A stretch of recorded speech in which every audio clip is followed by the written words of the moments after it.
तो कभी ये भावना नहीं आती है कि और लोग इतना कमा रहे हैं तो मैं भी उस अंधी दौड़ में शामिल हो कभी जाऊं? नहीं, कभी इस पैसे के पीछे भागने की भावना कभी आई ही नहीं। ऊपर वाली कृपा, बड़ों का आशीर्वाद, घर के संस्कार, सब मिलजुल के।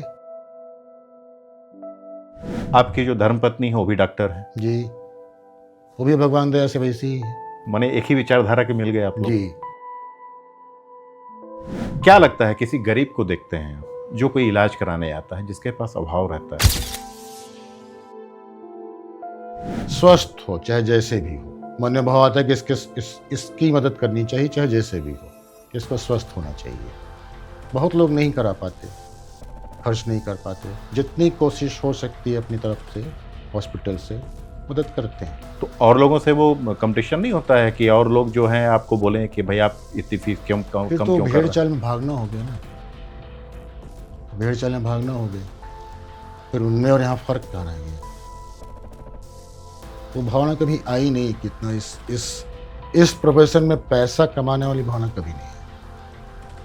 हैं अभी भी? लेकिन कई डॉक्टर ऐसे हैं कि जिनके अंदर इंसानियत है। बहुत सारे हैं, कुछ नहीं है, बहुत सारे हैं ऐसे। दिखते हैं सामने, कुछ नहीं दिखते सामने, लेकिन है बहुत लोग। खासकर जब कोरोना की जो भयावहता रही, जी, जो विभीषिका जो विश्व ने पूरा जिसे देखा, उस समय आपने आपको कोई ऐसे केस, बहुत सारे। किस तरह मदद की आपने उनकी? पैसे नहीं होते थे किसी के पास, उसमें किसी के पास पैसे नहीं थे। आते थे, इलाज करिए, पैसे नहीं है, कोई बात नहीं, करो, जब आएंगे देना। बहुत सारे लोगों का ट्रीटमेंट उसमें फ्री हुआ और उसमें बहुत सारे लोगों ने बाद में आके किस्त में कुछ न कुछ पैसे चुकाया। बहुत कम थे जो वापस लौट के नहीं आए। और एक जो महिला थी उसकी डिलीवरी होने को थी और वो लगातार हो रही थी।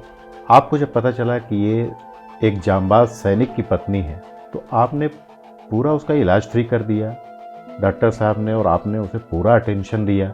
और ये जो चीज़ है यहाँ ही नहीं पूरे देश भर में एक चर्चा का विषय बना। तो क्या मामला क्या था वो? उसमें वो पेशेंट मेरी आई, रेगुलर जैसे पेशेंट आते हैं, इमरजेंसी में आई, एडमिशन लिया उसने। और उसके बाद हम लोग जो दस्तखत लेते हैं तो उसमें वो रोने लग गई कि मेरे हस्बैंड नहीं आ पाएंगे। तो जब मैंने पूछा कि कैसे क्या हो गया तो बोली कि पुलवामा में मेरे हस्बैंड हैं और अभी कोई खबर नहीं आ रही है, कोई फ़ोन नहीं आ रहा है।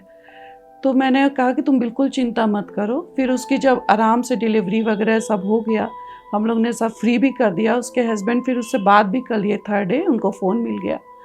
तो उसके उस समय वो एक आर्मी वाले की वाइफ के लिए मुझे बहुत ज़्यादा रहता है कि उसके जो हस्बैंड हैं तो वो लोग तो वहाँ पे तैनात हैं, तभी हम लोग यहाँ पे सुरक्षित काम कर पा रहे हैं। ये पुलवामा अटैक की बात थी कि उसके पहले की? पुलवामा अटैक उसके 2 दिन पहले हुआ था। और उस समय से वो लगातार असमंजस की स्थिति हाँ, में थी। उसको ये लग रहा था कि उसके हस्बैंड की ड्यूटी पुलवामा की ही जगह पे थी, पर कहीं दूसरी जगह पे थी। वो उस बस में नहीं थे जिसमें पूरा का पूरा गए थे। एक टाइम तो कोरोना काल में हम लोग के घर में ही बहुत बड़ी प्रॉब्लम आ गई थी। पूरा घर पॉजिटिव आ गया था। सिर्फ मैं और मेरे एक देवर और डॉक्टर साहब, 3 लोग हम लोग निगेटिव थे उस समय। तो पूरे घर लॉकडाउन हो गया था। सबके कमरे में खाना बना के, टिफ़िन लगा के हम लोग पहुंचाते थे, सुबह दोपहर शाम। अब 3 लोग? हाँ, 3 लोग। और उसके बाद पेशेंट अलग देखना है? अब पेशेंट अलग देखना है। वो तो बहुत ही क्रिटिकल समय था। मतलब वो कहते हैं ना कि ईश्वर भी कभी ना कभी आपकी परीक्षा जरूर लेता है। कि 2 बजे रात में अगर पेशेंट आ जाए तो उठते थे, कोई साधन नहीं था जाने के लिए। आइदर साइकिल पकड़िए या पैदल जाइए। चाहे 2 बजे रात हो चाहे 3 बजे रात हो, बाकायदे उड़ जाते थे।